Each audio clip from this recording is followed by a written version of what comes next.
Seguimos en cadena nacional, estás en Vía X, estamos con Max Bazán, con Pablo Pizarro. Max es de La Pincoya, Pablo es de La Bandera, ambos son del movimiento solidario Vida Digna. Estamos hablando de vida digna, estamos hablando también de vivienda, estamos hablando de las carencias de tomas, la verdad que en testimonios de primera persona, no es que estamos teorizando sobre esto, pero sí vino hace unas semanas atrás el ministro, con quien también hemos hablado varias veces del tema de vivienda, y quiero a ustedes como dirigentes también y parte del tema del problema habitacional, quiero que veamos al ministro y comentemos un poco lo que dice. Antes de eso usted planteó de si íbamos a cumplir o no la meta. Nosotros la vamos a cumplir. Hoy día ya hemos entregado hasta fines de febrero 42.000 viviendas. Tenemos 136.000 en ejecución hoy día y tenemos 55.000 iniciándose ya. O sea, nosotros creemos que en los 3 años que quedan vamos a lograr cumplir. Las 260.000. Que no resuelve el problema. No, avanza en la... No. ¿Qué son las tomas? Las tomas, claro, hay distintas realidades, pero el movimiento principal de las tomas masivas son de familias que no tienen alternativas para vivir. Ya. Primera pregunta. El ministro insiste en que se va a llegar... Nosotros tenemos un déficit, una problemática habitacional de 650.000 viviendas. Coinciden las cifras ustedes con las del ministro. El ministro dice que la meta son 240.000 viviendas que van a ser entregadas durante este periodo. ¿Sí o no? ¿Eso va a pasar o no va a pasar? Mire, aun cuando ocurra y llegue a la meta, si le damos ese punto al ministro, el problema es que cada año hay una población muy grande de familias que se está yendo a vivir a una toma. Según el último catastro de techo, más de 113.000 familias se fueron a vivir a una toma durante los últimos 2 años. Si uno lo compara con las cifras de entrega de soluciones habitacionales, claro, estamos tapando un hoyo en que 2 años, sí, claro. No da. Entonces, acá hay un punto también. ¿Cuál es la causa? Porque la toma no es la causa, la toma es una expresión del problema. El arriendo no está regulado, el mercado inmobiliario en general y el problema del valor del suelo y la especulación en torno al suelo, al precio del suelo, es algo que no está en este país regulado. Ya, pero ¿a qué te refieres con el uso del suelo? A ver, específicamente, porque el ministro habla de algo bastante similar con respecto a la crisis que tenemos habitacional, que tiene que ver con el tema del suelo y el valor del suelo. Que el Estado no tiene herramientas para intervenir en las transacciones de suelo o, por ejemplo, realizar compra preferente con fines de vivienda social o recuperar la plusvalía que se genera cuando el Estado invierte. El Estado invierte en un trazado de línea de metro, por ejemplo, y eso le aumenta el valor a los terrenos aledaños y se empieza a generar todo un proceso de especulación. Bancos, fondos de inversión que compran terreno para arrendarlo para futuros proyectos inmobiliarios. Huechuraba es una comuna que ejemplifica muy bien esa situación, porque estamos llenos, si no decenas, cientos de hectáreas sin uso, reservadas por bancos y fondos de inversión para futuros proyectos inmobiliarios.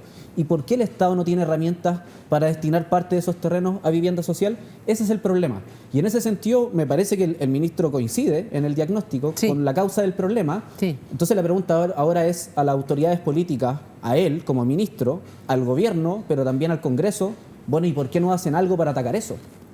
¿Por qué están preocupados en realidad de otras cosas? Porque el plan de emergencia no contempla herramientas nuevas en esa dirección. Contempla otras, y bien que las contemple, pero no son suficientes para hacerse cargo de la envergadura de la crisis que tenemos. ¿Y esto qué creen ustedes que va a ir? ¿Hacia qué lugar crees tú que va a ir, Pablo?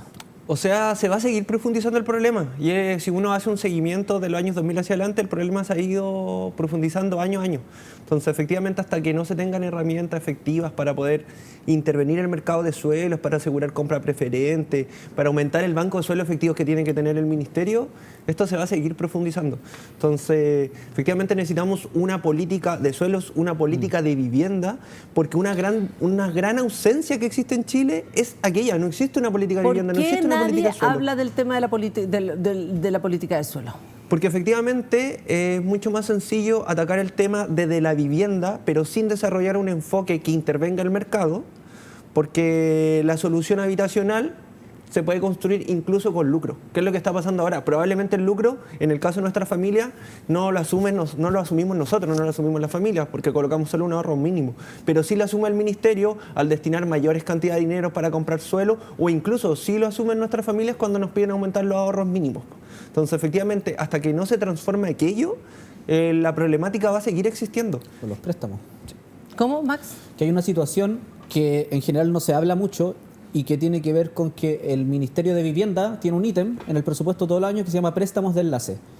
El 2022, el presupuesto destinado para eso eran más de 900.000 millones de pesos a nivel nacional. ¿Ya? ¿Qué es el préstamo de enlace? Préstamo que le hace el Ministerio a las constructoras para iniciar obras, que tengan liquidez. Entonces yo me pregunto, ¿por qué el Estado tiene que asumir ese riesgo, si se supone que para eso existen los bancos, con un préstamo que no le va a generar ninguna ganancia económica de vuelta, porque se paga en UF, no se devalúa, pero no tiene ningún beneficio para el ministerio? ¿Y por qué esos recursos no se destinan mejor, por ejemplo, a la creación de una constructora pública, de manera que el Estado tenga la capacidad de desarrollar proyectos con mayor seguridad en los plazos, en la calidad de la construcción, en definitiva para construir más y mejor vivienda? Y eso es algo que nosotros entendemos que este gobierno mira con buenos ojos, o lo miraba al menos antes de asumir, durante la campaña. Y el punto es si va a haber voluntad para impulsar ese tipo de iniciativas, que son las que pueden dar una solución. Una solución real. Cuéntanos un poco, hemos hablado mucho con respecto a la situación de ustedes, con respecto a lo que pasa con la vivienda, pero cuéntanos muy cortito también, Pablo, ¿cómo llegaste tú a La Bandera? Porque Sí. tú no naciste en La Bandera. No, yo soy hijo del norte, de Copiapó, de allá es mi familia, toda mi familia en verdad, y en algún minuto, buscando oportunidades laborales, decidí venirme a Santiago. Así como hace 10 años que me organizo en La Bandera, habito también en el territorio, y efectivamente fue porque... Mira, ahí estás tú de chico. Sí, muy chiquitito. Porque efectivamente el nivel de oportunidades que existe a nivel de región es menor que el que existe acá. Es un hecho efectivo. Incluso, solo una pequeña reflexión. Se habla mucho de los migrantes extranjeros que llegan a Chile. La migración intrarregional en Chile es súper importante. Yo no soy el único que ha llegado a vivir a Santiago buscando más oportunidades. No soy el único que ha llegado a esta zona porque hay mayor trabajo, hay mayor salud, hay mayores ofertas culturales. Y efectivamente es algo que ocurre constantemente. Familias del sur, familias del norte. Ahora, en el caso tuyo también puntualmente, mira, ahí está con Mi mamá. Con tu mamá. Qué linda tu foto. Tú tienes una historia, digamos, muy personal con el norte, porque tú igual pudiste haberte dedicado quizá a la minería y decidiste que no. Y hay una historia particular que pasó con tu familia. Cuéntame un poco. Muy cortito. Mi familia era una familia campesina, teníamos un pequeño terreno de agricultura autosubsistencia, pero el desarrollo minero, de alguna u otra forma, desalojó nuestra forma de vivir. ¿Por qué? Porque el río Copiapó se secó, los cursos de agua de las acequias también se secaron, y efectivamente eso generó que tuviéramos que dejar de estar en esa situación, que mi mami se haya tenido que ir a trabajar a una minera, que el resto de mi familia se haya tenido que volver temporera, antes de ser campesina, volverse temporera, y efectivamente eso era algo que yo no quería, porque si bien existen oportunidades laborales en las mineras, yo no voy a estar trabajando en un lugar que desaloja y que destruye nuestros territorios. Y efectivamente eso es lo que le ha pasado a Copiapó, que las mineras han destruido el agua, la vida, los territorios, la subsistencia. Y de alguna otra forma nos deja en la precariedad de solo vender nuestra fuerza de trabajo a acciones que efectivamente están contaminando. Ahora hay un proyecto muy importante en Copiapó sobre litio, sobre todo lo que está hablando la Empresa Nacional del Litio, y con eso van a acabar el último cauce que existe en la cuenca del río Copiapó, que es todo, que incluso es donde ahora mi familia trabaja de temporera. Entonces, las contradicciones de la minería en el norte son sumamente complejas, están destruyendo nuestros territorios. Y pasó algo con tu mamá también, porque como que tu mamá se enfermó, ¿no? Sí, mi mamá, a raíz de tantos años trabajando en la minería y la exposición al mercurio, porque esa es la forma en que se procesa el oro en donde trabaja mi mamá, generó problemas médicos importantes, principalmente óseos. Entonces, trabajar tantos años, después terminar con enfermedades muy complejas, yo creo que es algo que yo no quería. Y por eso también decidí venirme a Santiago, conocer otras realidades y también tener un poco más de oportunidades en este Chile que es muy diferente en el lugar que uno está. Uno no se imagina la amplitud de situaciones, de cultura, de vida, de oportunidades que existen en Santiago y las inequidades territoriales. Por eso igual en algún momento era tan fuerte la demanda de descentralizar Chile, porque o sea, Chile no es solo Santiago. ¿Y por qué terminaste en La Bandera? De manera súper fortuita conocí a los chiquillos de la escuelita comunitaria que estaban trabajando ahí y efectivamente me llamó mucho la atención lo que estaban desarrollando.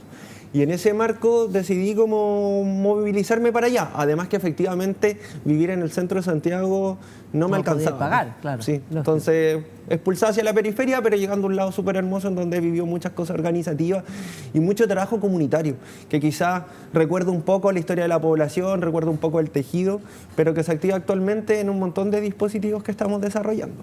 Claro, porque ustedes partieron con las ollas comunes también, ¿no? Durante la pandemia, ¿no? Sí, eso es un poco como que toda esta lógica de trabajar comité, toda esta lógica de trabajar movimiento nos hace abordar las problemáticas de manera colectiva y no individual. Por ejemplo, en pandemia, algo que ocurrió de manera fuerte es que empezaron las familias a afectarse por la crisis, por el no trabajo, y no costó nada que una familia, porque no podíamos ocupar la sede social en ese momento, la familia segura, prestara su casa a lo largo de todo el año 2020, de lunes a sábado, para que hiciéramos olla común en el territorio. Y es súper interesante su historia porque ellos habían salido del COVID hace una semana y abrieron sus puertas, no se encerraron. Es como, nuestro territorio está viviendo hambre, nuestro territorio está viviendo precarización y abrimos las puertas. Ahí estaban ustedes. Sí, ahí estábamos generando la red de abastecimiento, el comprando juntos, bien, con harta bioseguridad en la foto. Porque efectivamente comprando juntos también nos permitía paliar la crisis. Y son todos estos dispositivos también los que nosotros estamos viendo en nuestra comunidad, porque sabemos que de manera colectiva, comunitaria, integrándonos socialmente, podemos tener una vida más digna que esta salida individual de endeudamiento, de precarización que de alguna otra forma nos imponen. Ahora, en el caso tuyo, Max, también, ¿cómo llegaste a la Pincoya? Porque tú estudiaste periodismo. Sí, después. ¿Después? Sí, yo llegué por ahí el 2011. Llegué a la población de La Pincoya porque vivía ahí una prima. Verdad. Ese fue como un poco el vínculo. Y de ahí, bueno, se desarrollaron una serie de cuestiones porque yo ahí empecé a organizarme, de hecho, a partir de gente que conocí, que mantenía espacio. En ese momento había un espacio que se estaba recuperando, que era la cancha del Faro. Se empezaron a hacer talleres, fue como un proceso bien bonito, como sobre todo porque estaba como muy dirigido a la infancia. Mira, ahí estás tú. Sí, con mi hablando hermana. de infancia. Eso en Vicuña. Mi familia... Es del norte también. Claro, así como algo similar a lo que comentaba recién el Pablo, lo que vivió la generación de mis padres. Yo nací en Santiago. Yo me crié en la Villa Tobalaba, que fueron conjunto de viviendas sociales, de hecho, que se entregaron a inicios de los 70. Y mi familia llegó de Temuco hacia acá, de Lautaro, de hecho, a vivir ahí. Y por parte de mamá, del norte del Valle del Elqui, del interior de Rivadavia, Vicuña, de ahí vienen mis orígenes, mi sangre. Y acá, a propósito de de las experiencias organizativas que empecé a tener, de conocer gente nueva, a esta altura ya muchísimas redes generadas en la población. Obvio. De ahí decido estudiar periodismo. Después de haberme ya ido a vivir solo y haber tenido experiencia como trabajando también en distintas pegas, por aquí y por allá, decido entrar a estudiar periodismo porque en realidad teníamos un periódico en la población, que es El Pincoyazo. Un saludo ahí para todos los cabros. Y por eso me surge el interés de estudiar periodismo y también de poder darle como mayor fortaleza a ese proceso. De ahí viene como un poco el interés. Y igual ha sido una buena decisión, no me arrepiento de nada. Ahora, también ustedes están en otra, digamos, ahí también están en otra lucha contra con el data center de Amazon, ¿no? Sí, eso es algo que nos enteramos en enero. Se realizaron desde el Pincoyazo varias jornadas informativas y ahora hay un grupo de vecinos mucho más amplio y diverso, lo cual es muy bonito que ocurra. En una postura de informar y de defender la salud del territorio, no solo la salud respiratoria, por los efectos que nos generaría la construcción del data center y de 24 torres de alta tensión que quieren levantar Amazon rodeando toda la población La Pincoya por el cerro. El data center es como una mega cuestión donde van a estar las máquinas, claro, digamos. Claro, exacto, que está que chupa repleto mucha de agua computadores también. y Exacto. requiere mucha agua para mantener frío los servidores. Claro. Y además 23 generadores de emergencia, que en realidad no van a ser solo de emergencia, se te van a tener que ocupar permanentemente, con alta cantidad de combustible, cerca de viviendas sociales que se están construyendo. Entonces, hay distintos tipos de daños que se van a generar a la población, por lo cual la misma población se ha levantado, nos hemos estado organizando, hubo una audiencia con la empresa la semana pasada, que se terminó volviendo una manifestación contra la empresa, porque ya estábamos informados, y algo que ahí nos llama mucho la atención es que en las últimas 2 actividades que se han realizado, una fue una jornada muralista, y la otra fue esta misma audiencia, ha contado con la presencia de carabineros de civil, que en definitiva hemos tenido que increpar para decirles que no tienen nada que estar haciendo ahí. No. Nadie se hace cargo de quién los llamó, y ahí de manera muy breve una cuestión que es bueno visibilizar, y en esta pasada también preguntarle al gobierno, al Ministerio del Medio Ambiente y al Ministerio de Justicia, que son los responsables de dar una implementación del acuerdo de Escazú a propósito de defensores ambientales, ¿qué es lo que va a hacer este gobierno en esa materia? ¿O es que el acuerdo de Escazú va a quedar solamente en una buena firma con bombos y platillos que se anunció por prensa, como la primera medida ambiental del gobierno de Boric? Pero ¿qué es lo que se va a hacer de manera concreta? ¿Cómo se van a enfrentar las brechas que existen en cuanto a acceso a la justicia? Ahora, hablando de... Nos quedan unos minutos. El domingo hay que ir a votar. ¿Van a ir a votar? ¿Es obligatorio votar? Ya. Estamos obligados a votar. Sí. Ya. ¿Y qué van a hacer? ¿Tienen candidato, candidata, candidate? ¿Qué van a hacer? Anular. Sí. ¿Por qué anular? Efectivamente creemos que este proceso no tiene representatividad, que el pueblo, en la instalación de derechos sociales y toda la cuestión social no perdió ahora, tampoco perdió el 4 de septiembre pasado, sino que perdió mucho antes. Y creemos que efectivamente lo que se va a desarrollar no es una carta magna que mejore las condiciones sociales de toda la ciudadanía, sino que efectivamente una modernización de la Constitución que ya tenemos, pero en clave más neoliberal. Entonces, efectivamente, creemos que es un proceso que no nos representa, por lo menos nuestra asamblea, nuestros territorios. Ustedes ya lo discutieron. En el caso tuyo, Max. Una postura muy similar, porque en definitiva nosotros durante el primer proceso constituyente o la primera pasada apostamos por instalar nuestros temas y que ese proceso permitiera abrir espacio para mejorar nuestras condiciones, desde el ámbito de la vivienda principalmente. Con el triunfo del rechazo, lo que dijo en realidad nuestro país es que no ve en la opción de una nueva constitución la salida para mejorar nuestras condiciones de vida. Y yo creo que eso es algo súper importante de entender, porque el estallido social no fue por una nueva constitución, pese a que eso podría haber abierto muchos temas. Sí. En definitiva, la urgencia tiene que ver con cómo llegamos a fin de mes y si es que llegamos a fin de mes. Y eso no se ha solucionado, ni durante el tiempo del estallido, ni la pandemia, ni hacia adelante. Todo lo contrario, el costo de la vida cada vez aumenta. Y en ese sentido las preocupaciones de nuestra población, de nuestra familia, de nuestros comités, no están puestas en la nueva Constitución, que dicho sea de paso, ya está cocinada. Hay un acuerdo de los partidos políticos, la comisión de expertos ya tiene elaborado una base sobre la que se va a trabajar, y la elección que se va a desarrollar el día domingo es, digamos, para ponerle la guinda de democracia a un proceso que ya está definido. ¿Ustedes creen que mucha gente va a anular? Más que anular, yo creo que va a haber harta desafección política. Ya. Entonces, efectivamente, no sé si las tasas de nulo van a ser tan altas, pero la gente en los territorios ya no está interesada. Está bien desafectada del proceso. Y incluso es contraste con situaciones quizás previas, como que ya no está el interés. No está el interés, no está la fijación, no está la voluntad tanto de participar como en esta instancia. ¿Hay alguna instancia que vayan a tener ustedes con el Ministerio con respecto a sus temáticas, digamos, puntuales? ¿Cuáles son? Sí. Muy brevemente, para cerrar. El lunes 8 tenemos reunión con el ministro. Ya. Queremos abordar varias de las cosas que igual comentamos acá, la constructora pública, los préstamos de enlace, también ciertas situaciones más particulares de nuestros proyectos, y efectivamente queremos que avancen. Así queremos que la mesa entable un trabajo de diálogo más sostenido con el ministerio, que no ha estado, que ha estado Ya. friccionado, cerrado. Y mientras tanto, ustedes siguen esperando y haciendo guardia en su terreno. ¿Y en el caso de ustedes? Nosotros nos mantenemos organizados y presionando para que los trámites que están en camino avancen lo más rápido posible.